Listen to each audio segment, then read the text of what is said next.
So let's briefly remind ourselves what was in the first lecture. We spoke some organizational things, as you probably remember, and the most essential thing that we managed to cover was about sets. So once again, set logically is just some collection of elements. So we need to have some formal language to speak about some collections of elements, and we call them sets. We usually denote these sets with the capital letters A, B, and C. And whenever we want to represent the elements of this set, we use these curly brackets, and we call these elements with the small letters A1, A2, A3, or those elements might be some special elements, numbers, words, objects, whatever. So everything that you can put here is called an element of a set. So here I provided you one example that if we take all stocks that are traded on the Moscow exchange, 210 elements, so this set A might consist of these stocks. It means might consist of the names of these companies. Then we can define with the help of another criterion only those companies that constitute Moscow Exchange Index, 44 elements, or we can use another criterion, only companies that constitute blue chips index on the Moscow Exchange, which is 15 elements, and only 15 stocks would be included here. So this is about sets, nothing difficult, very simple, very logical, and I think that everyone understands what's going on here. Then we try to establish some link between sets. And here we use a notion of a subset. So subset means that if there is a set A and all the elements of this set A are also included into the set B, then we call the set A a subset of B, and we usually indicate it like this. And using the previous example, we can say, well, if A is the whole universe of stocks on the Moscow exchanges, and B is the set of stocks from Moscow exchange that are included into the Moscow exchange index, then B is a subset of A. If C is a stocks consists of stocks included into blue chips index, then C is also a subset of A. It's like, it's like a pure logic. For example, I don't know, we can say, well, dogs are animals, which means that dogs are subset of animals. You provided me these examples last lecture, right? But animals are not subset of dogs, right? Because animals include more of different kind of types. Or we can say, well, so in this group we have how many students? We have 18 students now watching this lecture, and the subset of this group might be only ladies or only gentlemen, right? So if you take only gentlemen, we will have the subset of all students who attend this lecture, or only ladies, for example. That's very simple. Why do we need this? Because in probability theory, we usually work with these sets, and now we make another step, which I failed to finish last lecture because of a long organizational part. So now we define something which comes closer to the probability. We define something which is called sample space. So there are two definitions. So one definition is a random experiment. So what is a random experiment? This is basically the most important concept in the probability theory, statistics, econometrics, and all subsequent courses that I told you about. So random experiment is an experiment which terminates with an outcome that cannot be predicted with certainty prior to the experiment. So you are doing something and you don't know what would be the outcome. For example, if you flip a coin, right? So you have a coin, you flip the coin, you don't know what would be the outcome, right? It might be either heads or tails, like here, and you don't know what might be the outcome. And look, the sample space is a collection of every possible outcome of a random experiment. So it means that the sample space is a set, right? Is a set of all possible outcomes that this experiment might finish. And we will use this letter, which is capital omega. This is a Greek letter omega, to denote the sample space. And each element of this sample space is going to be denoted with a small omega. Like this is also Greek letter omega, but like small one. And here is an example, very simple example. One toss of a coin, I throw a coin, and two possible outcomes this experiment has, either tails or heads. And this set, which is called sample space, consists of two outcomes, or consists of two elements, H and T. Once again, this is something very simple, because if you know what is a set, you know how to construct this set, this special set called sample space. Let me ask you. So, for example, we have, as I said, 18 students on this lecture. For example, I'm selecting, so my random experiment will be the following. So I will close my eyes and I will randomly click my mouse on one of your names.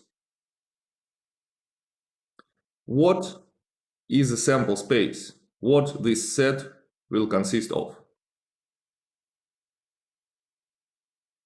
Of students? Sure. All elements of this sample space are simply students. So each of your names is going to be the element of this sample space. Okay, let's change somehow this experiment. Let's say that I'm interested in some particular characteristic of a person whom I selected. For example, I'm interested whether it's lady or gentleman. How many outcomes my sample space will have? Two? Only two, yes. Either lady or gentleman, right? If I change the criterion, for example, I'm interested in black-haired, blonde, or red-haired person. So then the sample space will consist of three elements, right? Or like how many colors we have. So those elements are going to be the sample space. So be careful about this, because the nature of an experiment and the criterion that you're using to kind of select these outcomes will affect your sample space. And the sample space will be different. Because let me give you an example how this kind of wrong logic may fail you. Sometimes I'm talking to some professionals from finance, and kind of we speak something about probability, and they're talking me like, okay, the probability that my company will be bankrupt is 50%. And I'm asking why? Why do you think that probability that like your company will be bankrupt? And the person says, well, because it's either bankrupt or not bankrupt. It's a wrong logic, because the sample space of this experiment is not that simple. It's not like either bankrupt or not bankrupt. The sample space here must be defined differently. For example, well, I don't know, how many days in the life of this company your company has been bankrupt, and then probably it would be something different. But we will come to this question. So how to measure this type of probability? It's not that simple. So that is why be careful with these definitions of sample space. But actually, we will be doing this every lecture and every exercise session, defining the sample spaces. Okay, let's move on. Another term which we use in probability theory is an event. So event is a particular subset of omega. Events are usually denoted by italic uppercase letters. So for example, we have a following thing. On a road to work, driver passes through a sequence of 3 intersections with traffic lights. So you go from home to work, and there are 3 intersections with traffic lights.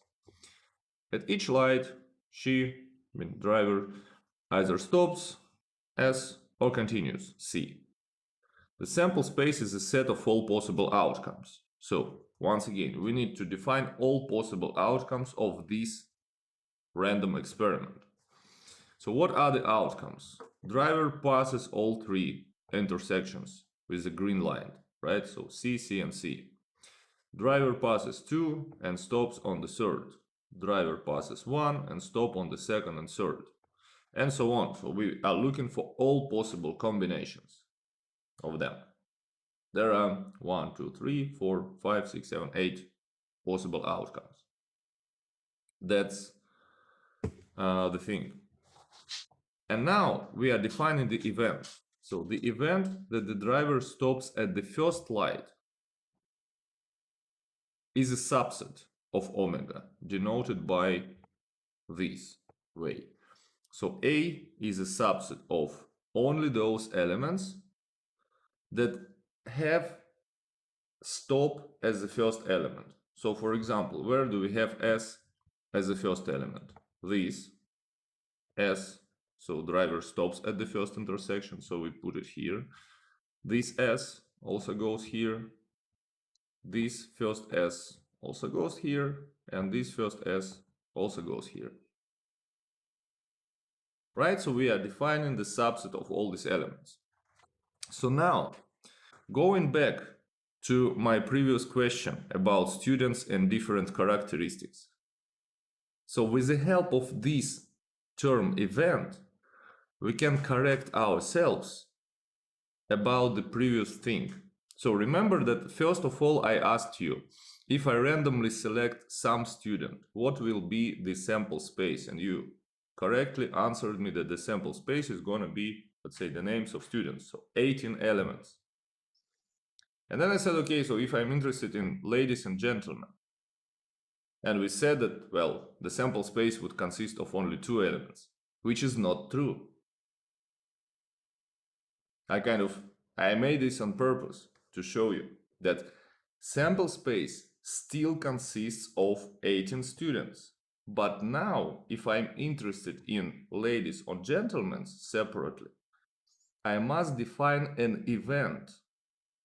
I must define a subset. How many ladies in this group and how many gentlemen in this room? And probably there are, I don't know, let me see. 1, 2, 1, 2, 3, 4, 5, 6.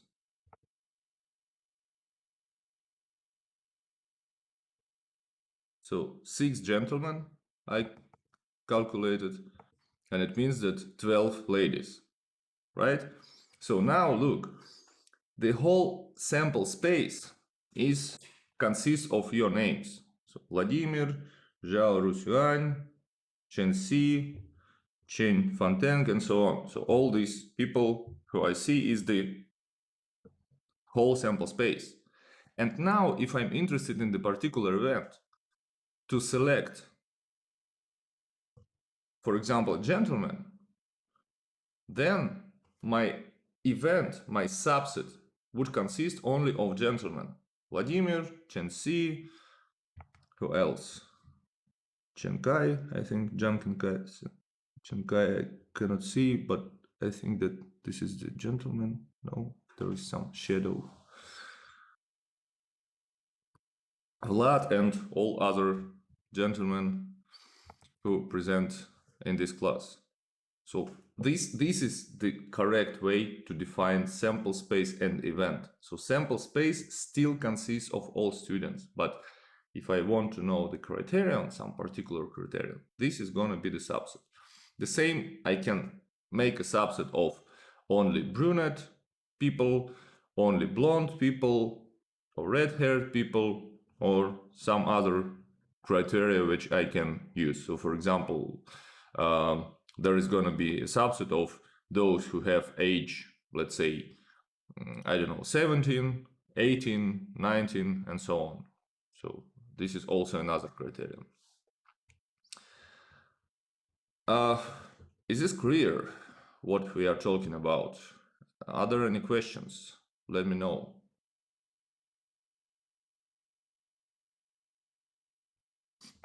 Everything is quite understandable. No question. Okay, so let's move on. Just in case, guys, if you don't see, if you don't understand something, let me know. Vlad, what do you want to ask? Somebody said something. I heard somebody asked something, but it was very quiet. So if somebody asked, please do this once again.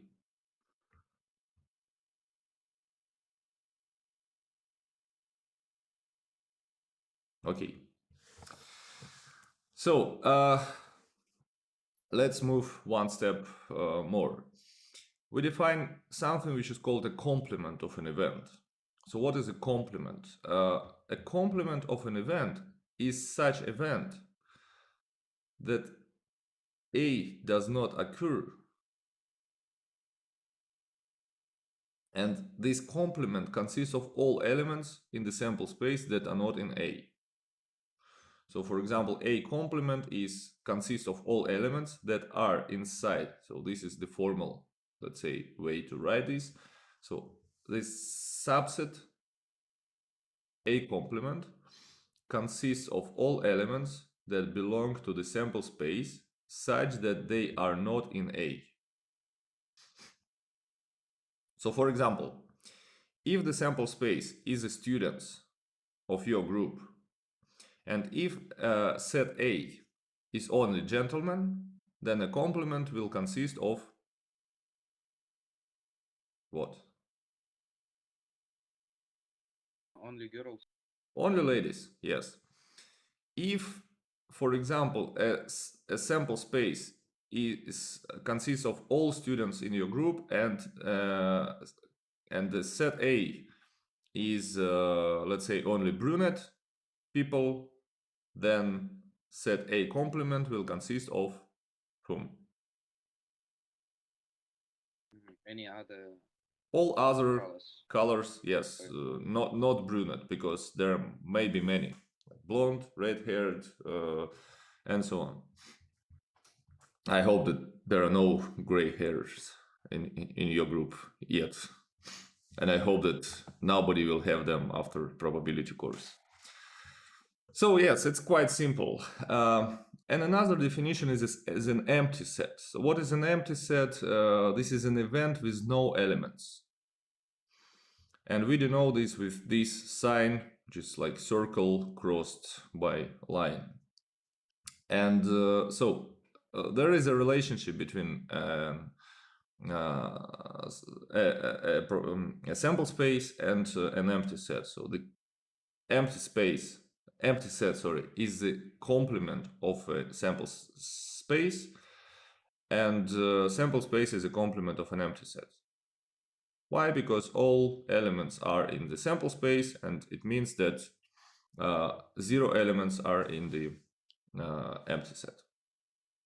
And going back to the example here, if we have this sample space and we have this event, so a complement will consist of all elements that are not in A. meaning these four: CCC, CCS, CSS, and CSC, right here. You had these similar things in your exercise session, so I'm just kind of repeating this and giving some formal definitions. So one more thing, which is quite simple, is a union of two events. So if you have one event A, second event B, and their union C means that either A occurs or B occurs, or both. So it means that the union consists of all elements from A and from B. We simply need to kind of take all elements from A, take all elements from B, and then we will have a union.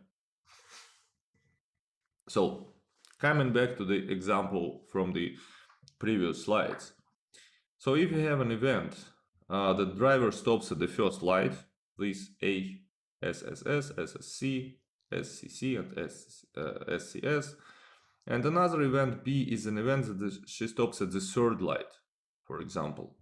So we need to take from the sample space all elements with S on the third place, right? So these, and these, also four. And then their union. So logically, what is this union? It means that the driver stops on the first light or on the third light. So like logically in your language, you will pronounce this or, like driver stops in A or in B, or in both, of course. And look, we have one element which is similar in both samples, in both events. It means that we need to use this only once, right? So no need to repeat this twice. So it's here, and we have this. Then we have this element, which is also similar to both events.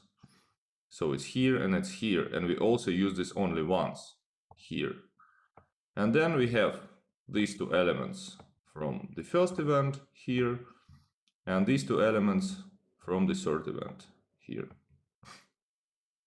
All right, so we simply take all the events, but we don't need to repeat them twice if some event occurs in one and in the other set together. So coming back to the example about students, if set A is only gentlemen and set B is, let's say, brunette people, how can we explain what will be their union? So what the union will consist of?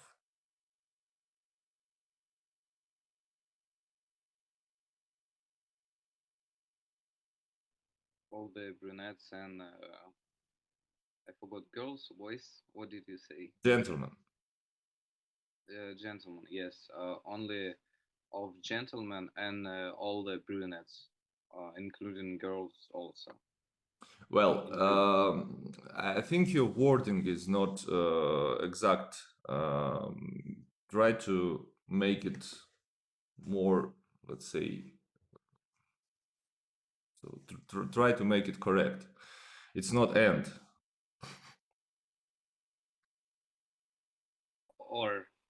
Or, yes. Yeah. So kind of this union will be, so I'm interested either in selecting gentlemen, no matter of the color of their hair, or I'm interested in selecting brunette person, no matter what is their gender, right? So I want to select a brunette person, and it might be a lady, it might be a gentleman.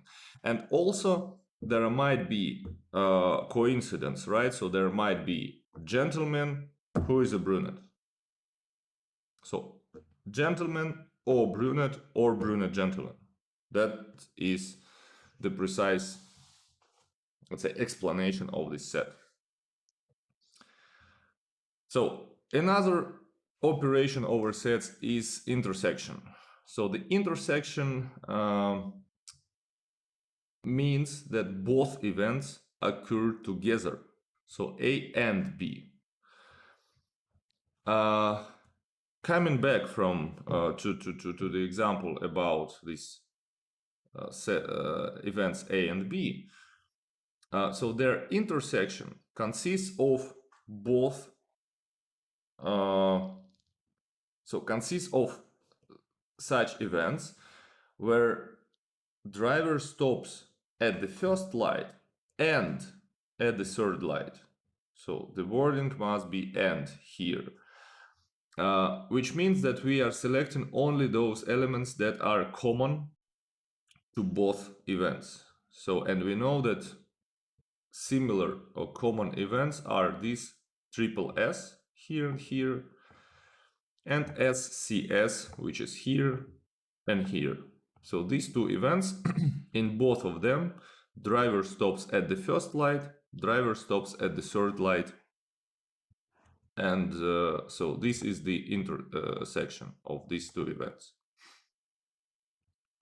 Coming back to the example, if I want to have an intersection of gentlemen and brunette people, what will be their intersection?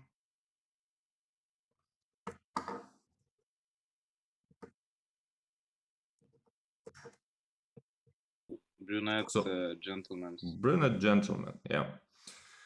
So Vlad is answering all the time, so probably next question I will ask somebody else. I mean, so just to let other people participate in. Yes, here is a definition which is quite important for the probability theory.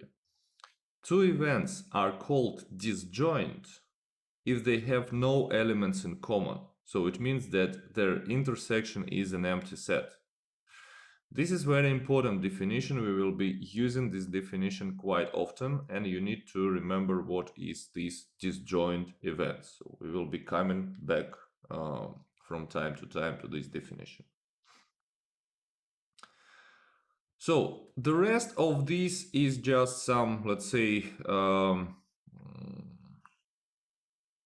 auxiliary information, so probably we don't need this, and you had some exercises on this. So this is how you can use something which is called Venn diagrams to represent easily, kind of grab the idea of set relations. So if this white rectangle represents the sample space, usually we use this, and the event A is some, let's say, particular area of this rectangle, which is represented by the circle here, A. If we have a subset, A subset B, we have one circle, and inside the circle another one, so fully kind of belongs to the larger circle. If we use a union with the help of Venn diagrams, we usually highlight the mutual area of two sets A and B. So you see that we are taking all area of the set A, the whole area of set B, and what lays between them. So it means that these points here, they belong to A and B together. And if we are interested in the intersection, though, then we are using only the area which is mutual to A and to B. So this is another way how we can represent the relations between sets. And sometimes it helps. If you want to understand the relationship between sets, you may draw such Venn diagrams, and they help easily to grab the idea of sets relations.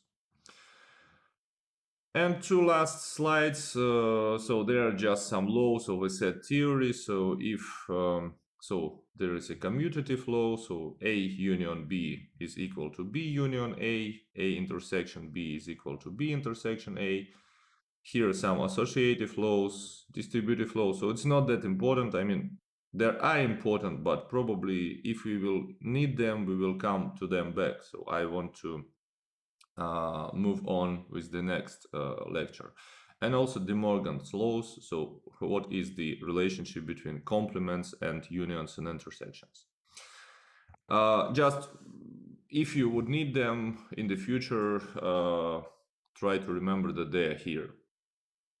One more thing, guys, I see that so Olga is taking pictures of the slides.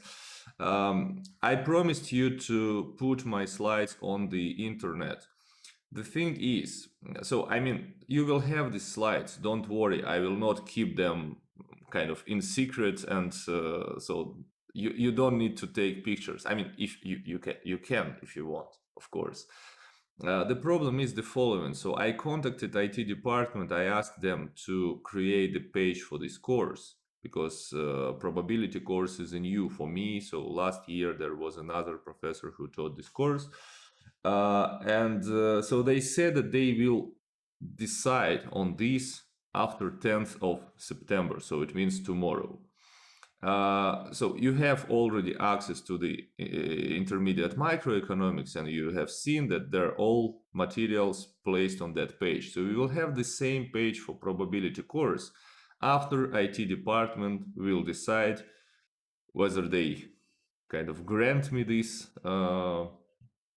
access to the course or not. I think that there is a big chance that they will do. If not, so we will try to find some other solutions for this. I don't know why they decided to do this. Last year it was just simple. I write them, and then in 1 hour course appears, everything works well. So now they do some formalities. So that's why. Don't worry, all these materials will appear on the course page. And also first home assignment, as soon as I have an access to this page, and as soon as this course site will be created, I will let you know about the first home assignment. So now I simply cannot do this because the page does not exist. Okay, so that was the first lecture. That was what I wanted to tell you last time. And let's move to the next today's topic, which is actually called probability. So we need to start talking about probability. What is this?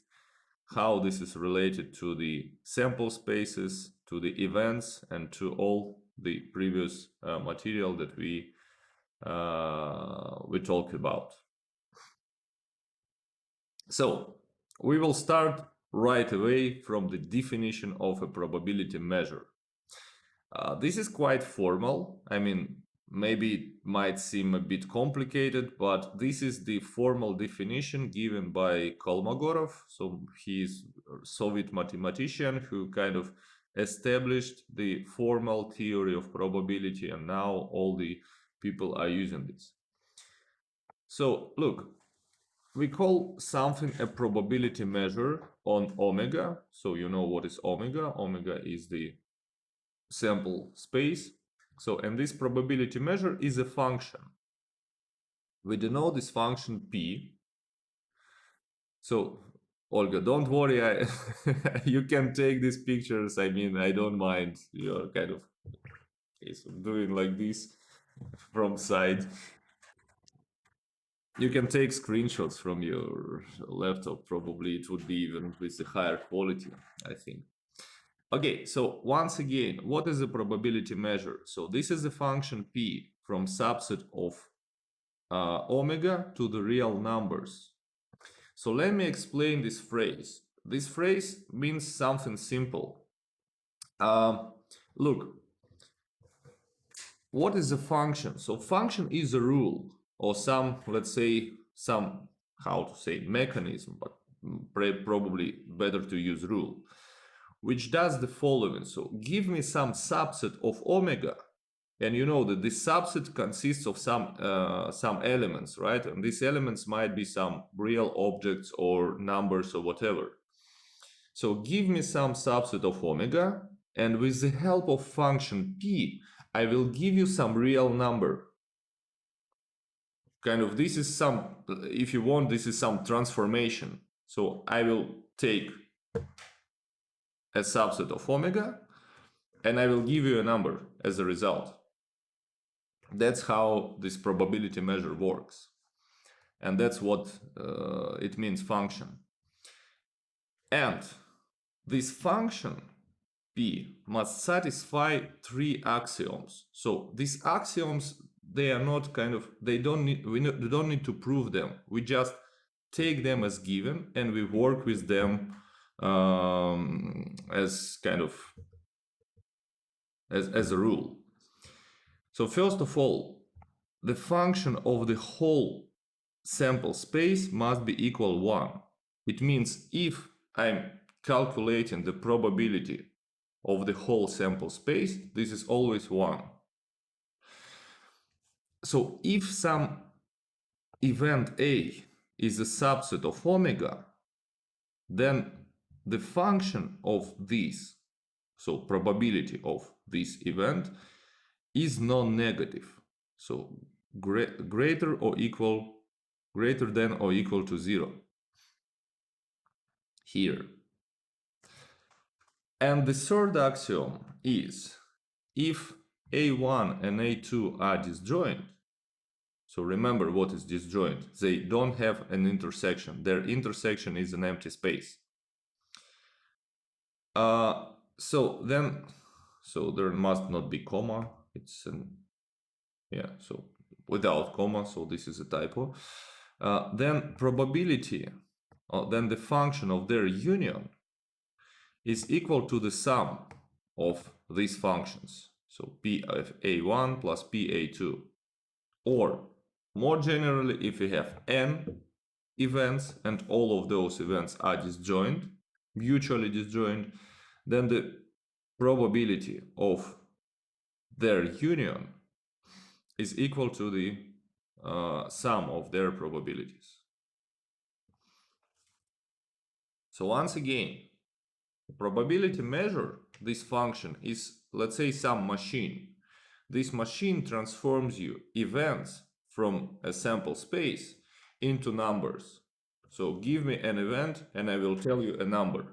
And this number must satisfy these three properties. This number must not be greater than 1. This number must be non-negative, greater than or equal to 0. And one additional axiom here, that if I have two disjoint events or three disjoint events, then I can sum over these numbers, PA1 plus PA2 plus PA3 and so on. This might seem complicated, but actually in practice it's not. So we will be using this and I will try to give you an explanation so how this works. So now, there are some properties of probability measures. These properties are coming from the definition. So first of all, if we have a complement of some event AC, then the probability of this complement is simply 1 minus probability of an event A. Why? Because A and AC are disjoint, right? So we know this from the definition of a complement. And their union, A union AC, is a whole sample space. Then what do we know? We know from the first axiom that the probability of the whole sample space is 1. Probability of this is 1. And we know that since these two events are disjoint, we can simply write that their probability equals to the probability of to the sum of their probabilities. And from here, we can simply derive what is the probability of AC, right? So we just take PA to the right, and that's going to be PAC equals 1 minus PA, which is very simple. Another property, probability of an empty set is 0. based on property A. Why? Because what is empty space? This is the complement of a whole sample space. And if this is the complement of the whole empty space, of the whole sample space, there's going to be probability of an empty set plus 1 equals 1, which means that the probability of an empty set is 0. Once again, this must not be that difficult. Something based on the arithmetics from mathematics, right? So something plus 1 equals 1. How much is something? Well, 0. This is a bit more complicated. So property C. But once again, it's kind of logical.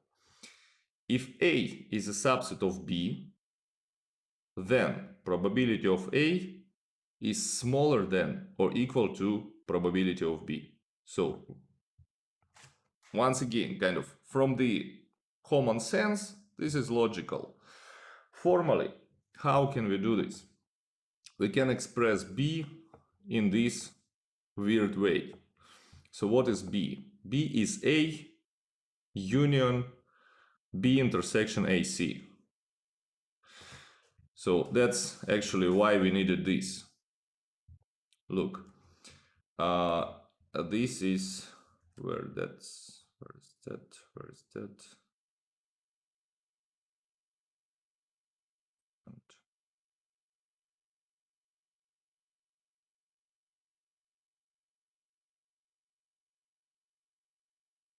Wait, I wanted to show you. What's that? Yeah, so actually we can use, wait.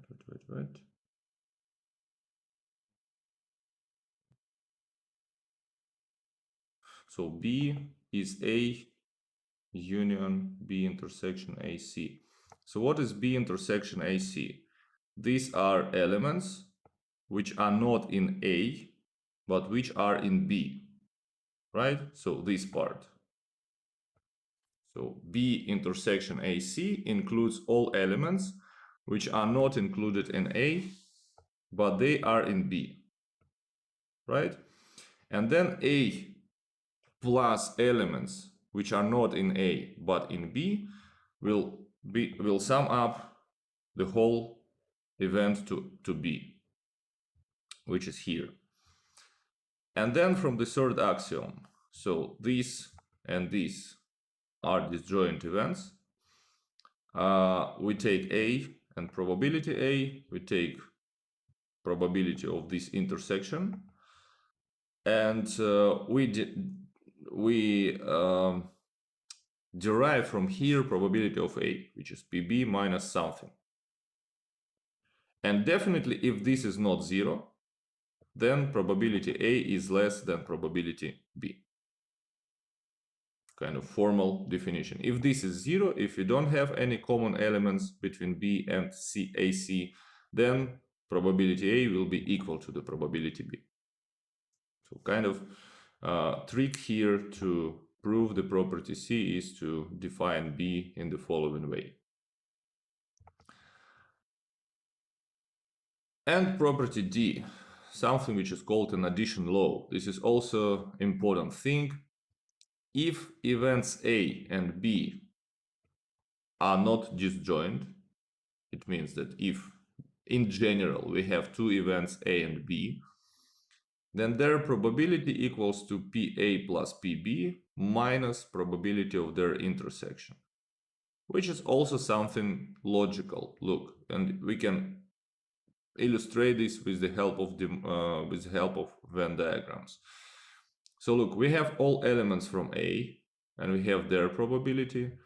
We have all elements from B and we have their probability.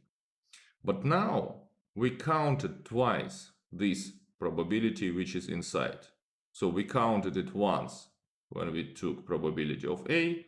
We counted it second time when we took probability of B. So that means that we need to subtract once their intersection, the probability of their intersection.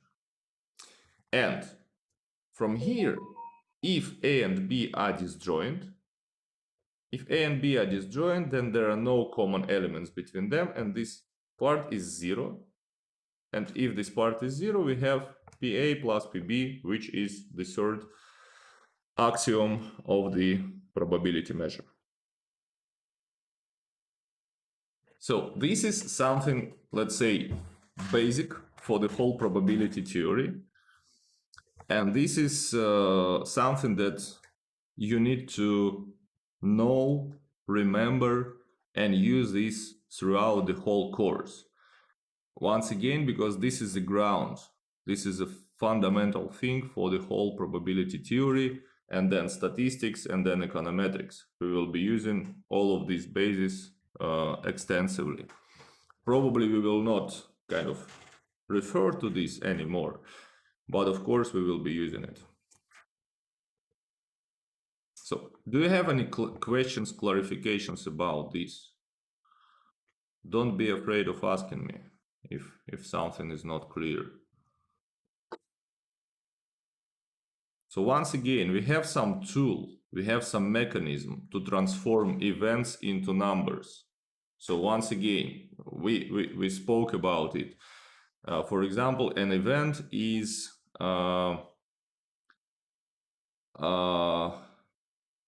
let's say gentleman from this group. So that's gonna be an event. So now, what probability measure will do? Give me this event, which is this set of all gentlemen in this group, and with the help of probability measure, with the help of this function, I will transform this into some number, into some real number. And this number must obey several properties. So this number must be between 0 and 1. This number must also possess this property. So for instance, if we have another set, which is a set of ladies, and we know that there is no intersection between gentlemen and ladies, right? So these two events are disjoint events.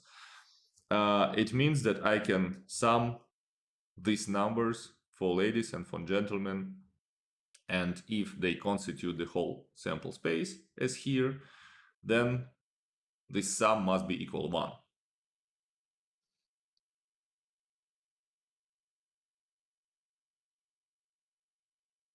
And some properties. So now here is an example, just to understand, not on the people in the group, but in some, let's say, simple and well-known thing. So suppose that the fair coin is thrown twice. So we have an event A that heads on the first toss, and event B is heads on the second toss. So what do we have as a sample space? We may have head and head in both attempts. We may have heads and tails. We may have tails and heads, and we may have tails and tails. So this is the whole sample space for our experiment. Now, look, we assume that each elementary outcome in omega is equally likely and has probability 1/4. This is a very important thing. We don't know yet how to calculate probability, right? So we just, for now, we assume that each of these events, HH, is transformed into number 1/4 or 1/4. This event is transformed into number 1/4. This event is transformed into number 1/4, and so on. So this is our assumption. We don't know how to calculate probabilities yet. And if we assume this, and we are taking, for example, an event C, which is A union B. And this is an event that heads come up on the first toss or on the second toss, right? So we know basically that probability of this event is 1. Why? Because definitely, no, wait. Wait, what's there? Is the event that heads come out on the first toss or on the second toss?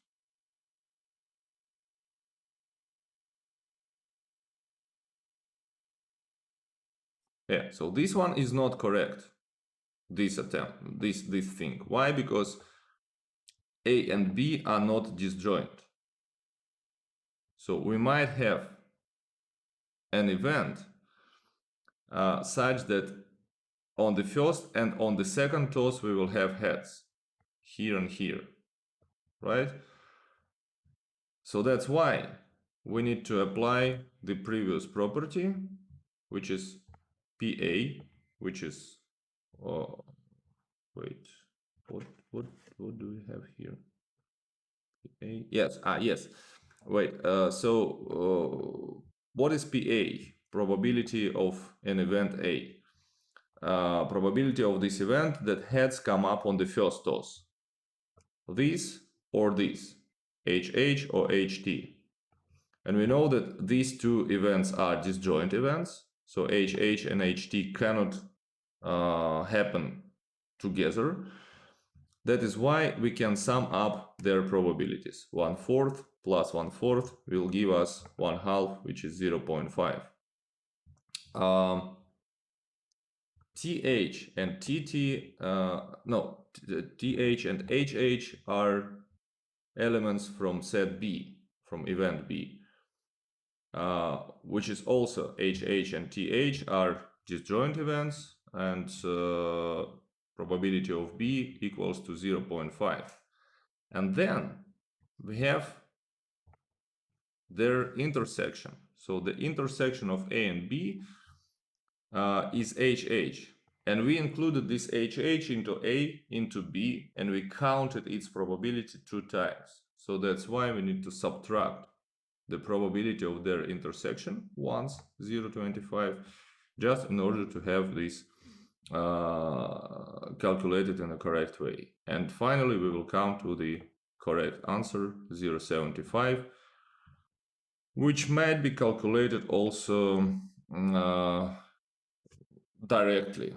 So if C consists of all elementary outcomes where heads either on the first or on the second place, we have this element, and this element, 3 of them.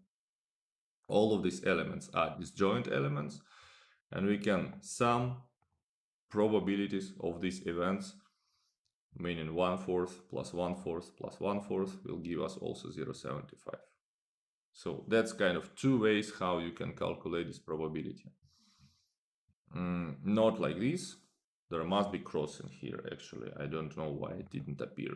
So when I will publish these slides, you will have the correct version. Maybe there was something with the compilation of PDF. But this one is correct way to calculate this probability. Okay, so any questions here about this example?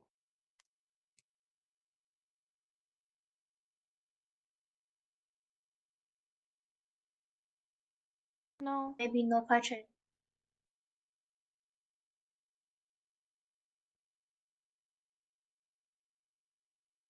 Okay, so then let's move to the calculation of probabilities. So here, as I said, we assumed that the number which is associated to each element is 1/4. So now we will discuss about the calculation of probability. I know that most of you have heard about this, but we need to somehow formally define all these things. So if you have a sample space omega, which consists of n elements here, and we have this probability measure for each element, probability of small omega I equals to the small pi. So usually we denote pi is some number between 0 and 1, blah, blah, blah. So to find the probability of an event A, we simply add the probabilities of omega i's that constitute A, which we did here, for example, right? So we simply added probability of this, probability of this, probability of this to calculate PC in one way. Now, if the elements of omega all have equal probability, this is important. Elements of omega have equal probability. I mean, if they have equal probability. And there are n elements in omega. Each of them has probability 1 over n. So if A can occur in any of small n mutually exclusive ways, then probability of A is simply small n divided by large n. This is something familiar. You have heard about this in your primary school. Once again, I'm giving you some formal definition of this. Look, please be careful about some important things. So usually people remember about this, but they forget about this. Only if the elements of omega have equal probability, only in this case, probability of an event A might be calculated in this way. Remember what I told you about that wrong usage of probability by some specialists in finance. My company can be a bankrupt with probability 50%, these people say. They assume that their sample space consists of two events. The company will be bankrupt, the company will survive. And they believe that the probability of each of these two events is similar. But this is not true, because kind of usual logic tells us that maybe probability of being bankrupt is much smaller than the probability of not being bankrupt. Because with the same reasoning, you may tell, well, today, the probability that today I will die is 50%. Why? Because I will either die or not die, or will survive. But once again, the logic kind of tells you that maybe the chance that you will die is very, very small compared to the chance that you will survive and will be alive till your 80s or 90th years, right? So that's, let's say, the wrong usage of this definition of probability. And please be careful with this. This is a really important thing. Only if all elements are equally likely, you can apply this definition to calculate probability. So, for example, if we have a fair coin, we throw this coin twice, and we record the sequence of heads and tails. The sample space, as we know, is the following: HH, HT, TH, and TT. Once again, for now, we assume that each outcome of omega has probability 0.25. Why do we assume this? We think that the chance that each of them will appear is equal. That's why we divide 1 over 4 and we have this probability. If you have an event A that denotes the event that at least one head is thrown, so at least one head means either this element, or this element. And using the previous information, we can add 3 times, we can add this 0.25. Finally, we will arrive to 0.75, which is the way how we calculate a probability of an event.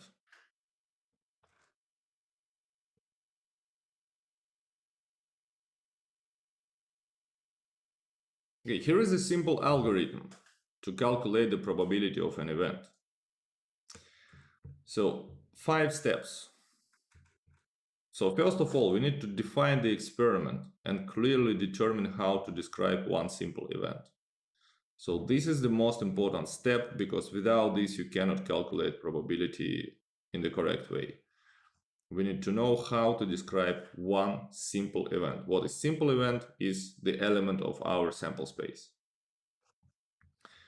So we need to list the simple events associated with the experiment and test each to make certain that it cannot be decomposed. So we really need to have kind of simple events that cannot decompose into smaller events. So it means that each simple event consists of only one element. And we define with this a sample space. Then we assign reasonable probabilities to the sample points in omega, making certain that probability of each elementary event is non-negative, and the sum of these probabilities equals to 1.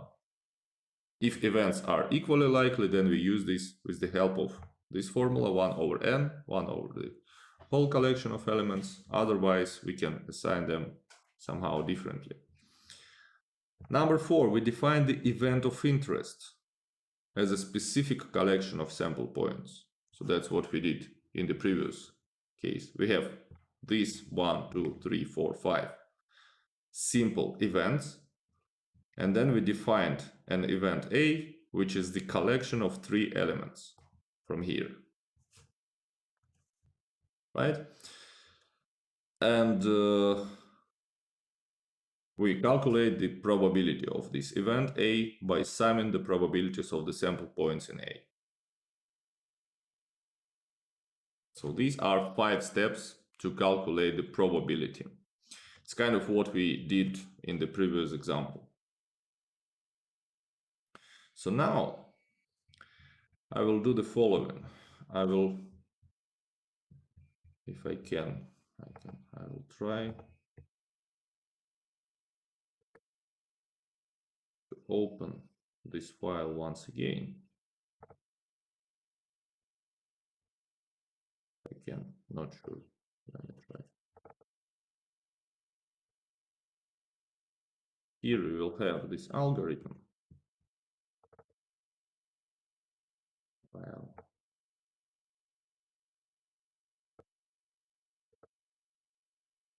Let it open the same file in the other window. No.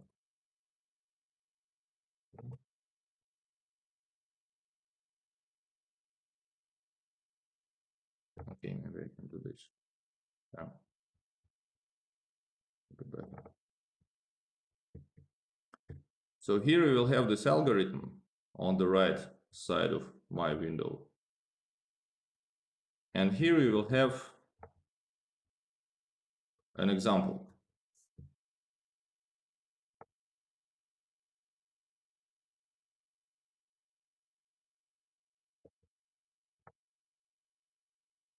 So please take 5 minutes to think about this example and try to apply these steps and try to calculate, try to answer the question in this example.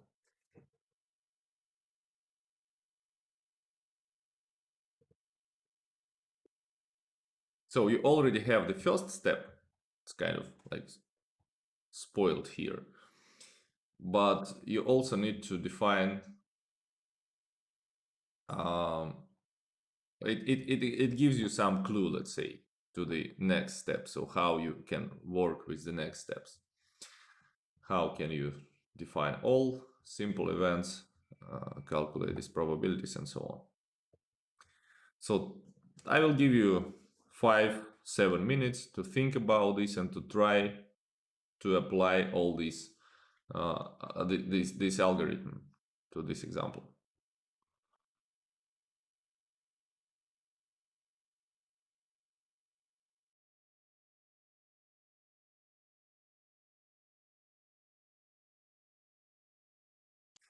Okay, so probably let's try to start our discussion about the solution of this example.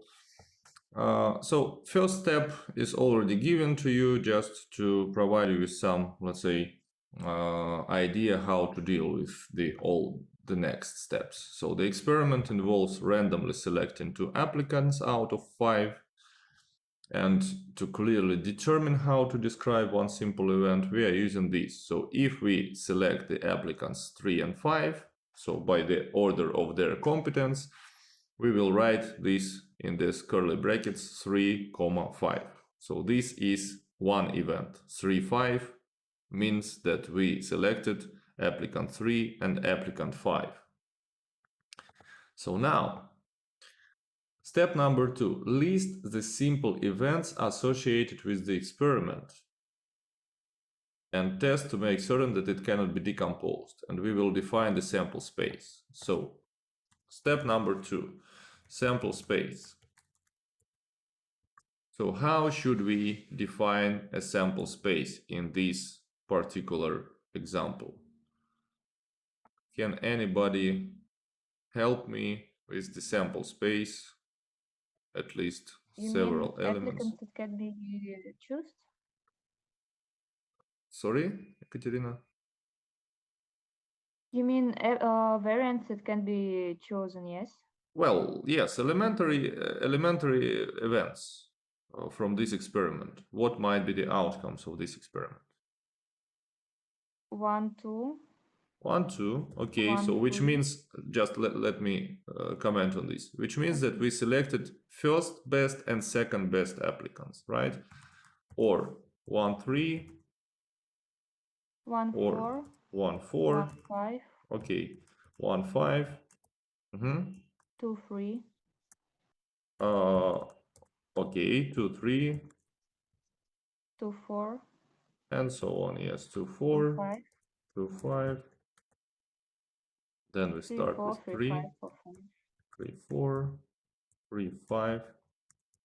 And 4, 5. And 4, 5. Yes.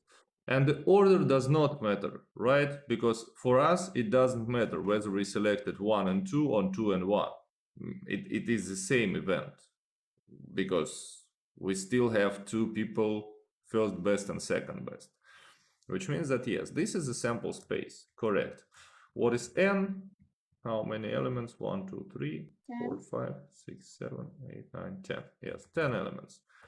Which means that probability of each event, probability of, let's say, 1 and 2, is how much? 1 over 10, right? And also, this is the same for each other probability. So we are doing step 3, right? Assign reasonable probabilities to the sample points. So probability of each event is the same, 1 over 10. Okay, thank you, Katerina. So I will ask somebody else. Step number 4, define the event of interest A as a specific collection of sample points. So look, we have 2 events here. Event A, the employer selects the best one and the 2 poorest applicants. And event B, the employer selects at least one of the 2 best. So let's start with the event A. Who can help me, except for Ekaterina and Vlad? So they have been working today already. So, okay, please. I'm not sure. It's Margarita. I can turn my camera on. I don't know what's happened with it. I was trying to solve problems, Okay, but so nothing happens. Please sort this problem till the next class. So please go on, да. Margarita. Margarita, your mic is off. I'm sorry. We need to choose variance where we the employer selects the best and one of the 2 poorest applicants, and here we can see 2 samples, 2 probabilities when the employer selects the best and one of the 2 poorest applicants. It's 1, 4 and 1, 5. and 1, 5. I will just correct you a little bit. So these are not two samples. These are not two probabilities. These are two elements. Yes? Yeah, thank you. So we Thank are you. not I speaking forgot. about probabilities here. Perfect. So I'm two sorry. elements out of the sample space. So sample space is 1. Yes.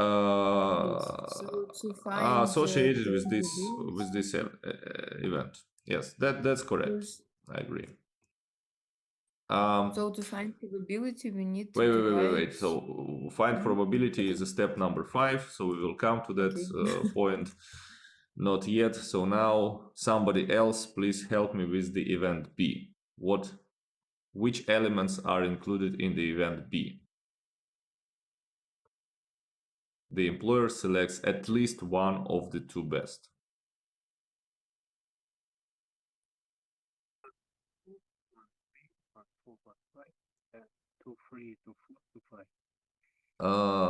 So Vladimir is speaking, but could you please repeat, because so your sound is not 1, 2, 1, 3, 1, 4, 1, 5, and 2, 3, 2, 4, 2, 5. correct. So you need to have these elements,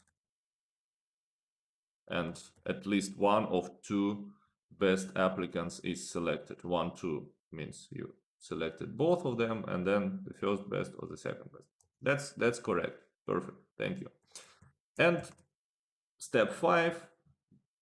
So first of all of these events, all of these elements that constitute the whole sample space, they are disjoint.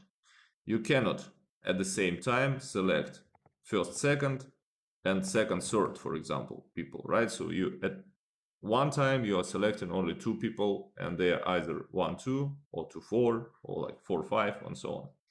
So since they are disjoint, we can sum over their probabilities. And we know that the probability of each elementary event is 1/10.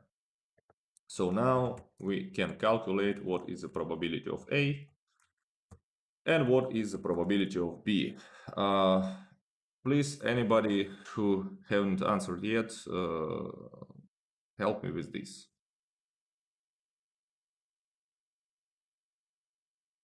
The probability of A is 1 in 5. 1 in 5. Okay, so let's write this 2/10, and then 1/5, right? So we can simplify. And for B? The probability of B is 7 in 10. 7 in 10. 7/10, yes. Great.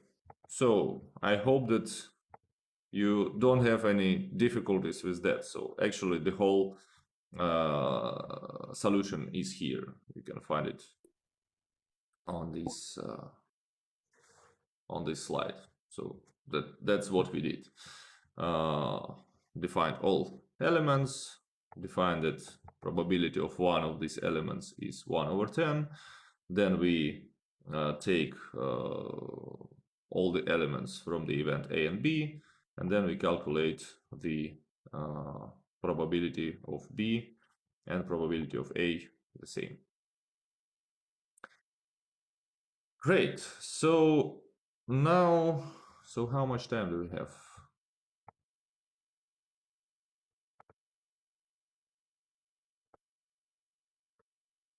Second, 9:07. Okay, so we still have some time to continue with this. So there is a multiplication principle. What is this principle? Look, if one experiment has m outcomes and another experiment has n outcomes, then out of 2 experiments we have m times n possible outcomes for 2 experiments. This is also a very basic principle to calculate probabilities. So before doing probabilities, of course, we need to calculate some outcomes of the events. So, for example, when we play cards and there are 13 face values and there are 4 suits, and so one outcome is to get some face value out of this 13, and another outcome is to get one of these youths out of the 4 of them. And in order to understand how many possible outcomes in these 2 experiments or these combinations, we simply multiply 4 by 13. Once again, this is something that you know from the primary school. Nothing is difficult here. You know that each face value can be in one of the 4 suits, so that's why you multiply 13 by 4.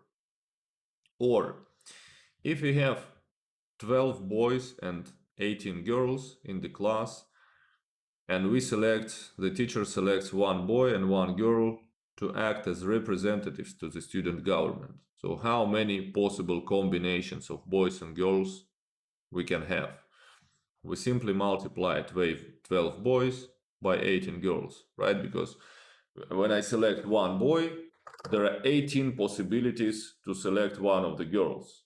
The same for the second boy, the same for the third boy, and so on. So that's how the multiplication works. And so this principle is a cornerstone of counting. And if we need to calculate probabilities somehow formally, then we use this multiplication principle in many places. There is an extended multiplication principle. So if we have only 2 possible experiments, then it's m times n.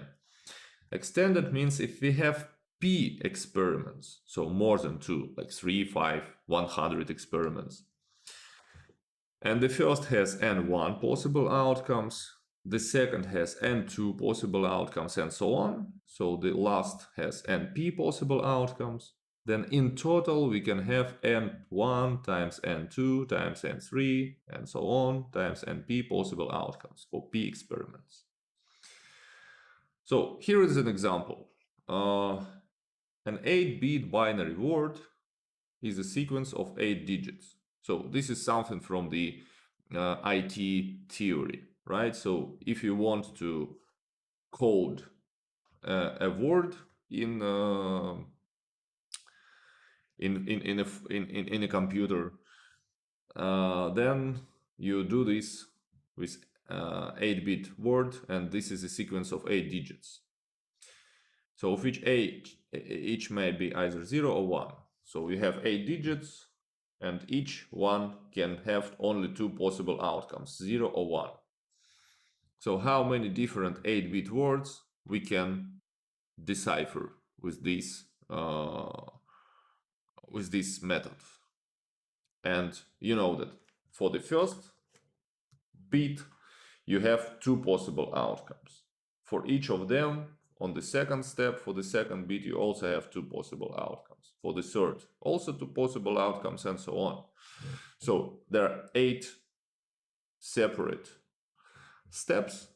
In each step, you have 2 possible outcomes. It means in total, you have 2 to the power of 8 outcomes, or 256 words you can code with 8-bit binary word. Right, so this is something simple. Okay, so let me stop here on the multiplication, because later we have these permutations and some other things that probably would be nice to start on the next lecture. So you will have an exercise session where you will discuss this multiplication principle, you will discuss calculation of probabilities according to that algorithm, and I hope that everything would be fine with that. Any questions to me about what we discussed today? I think everything clear. Thank you. Okay, then let's stop here and we will continue with microeconomics in 17 minutes. So see you on that lecture. So stay here in this meeting, don't disconnect. Денис, Yes. If we have some questions about microeconomics tests, when it's better to ask you? So I will probably during the lecture, because maybe several people have the same questions, just to if you have some question and like 5 more people have the same question, so then probably we can I can answer them at once during the lecture. Because I received several questions on the electronic university, all those questions are similar, so that's why I want to respond to them on the lecture, just to make it faster. Okay, so see you in 16 minutes.